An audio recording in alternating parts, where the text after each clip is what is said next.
il n'est un être humain qui peut rester insensible au massacre qui a lieu. Et quelles que soient les raisons antérieures du conflit, la journée du 7 octobre, rien ne justifie un meurtre de masse pareil, dont tout le monde sait qu'il n'atteindra aucun des objectifs qu'il annonce. Je veux dire, il est absolument inenvisageable qu'à l'issue de cette tuerie, l'adversaire que M. Netanyahou s'est assigné, à savoir le Hamas, soit d'une quelconque manière vaincu. Mais la vérité humaine, ce sont ces enfants, ces femmes, ces hommes abattus, ceux qui ont survécu. Je ne parle pas de ceux qui restent ensevelis en ce moment à Gaza, où les médecins nous ont dit tout sent la mort. Je parle de ceux qui ont survécu et qui vont errant d'un endroit à l'autre, se dirigeant vers là où on leur a dit d'aller pour être en sécurité, ou pour finir, ils seront encore bombardés, encore assassinés, encore tués un par des snipers.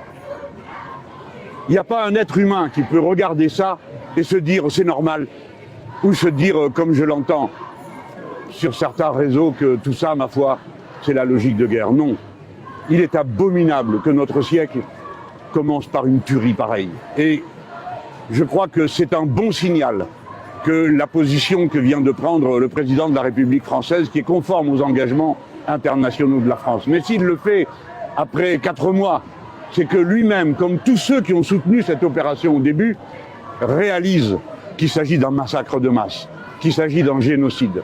Dès lors que cela soit bien clair, eu égard à ce que tout le monde peut voir, d'une part, d'autre part à ce qui a été adopté par la Cour internationale de justice. Quiconque ne fait rien ou quiconque laisse faire ce qui rend possible ce massacre est soi-même un criminel de guerre. Tous ceux qui embarquent des armes pour aller massacrer sont des criminels de guerre. Ceux qui le décident sont des criminels de guerre, ou au moins ils sont complices. J'adjure les travailleurs, dans les ports et sur les bateaux, de ne pas transporter les armes qui partent au service de M. Netanyahou. J'adjure les dirigeants politiques de notre pays d'exiger que cesse le massacre et qu'ils s'en donnent les moyens. On verra bien après, mais on discutera entre vivants et non pas avec les morts.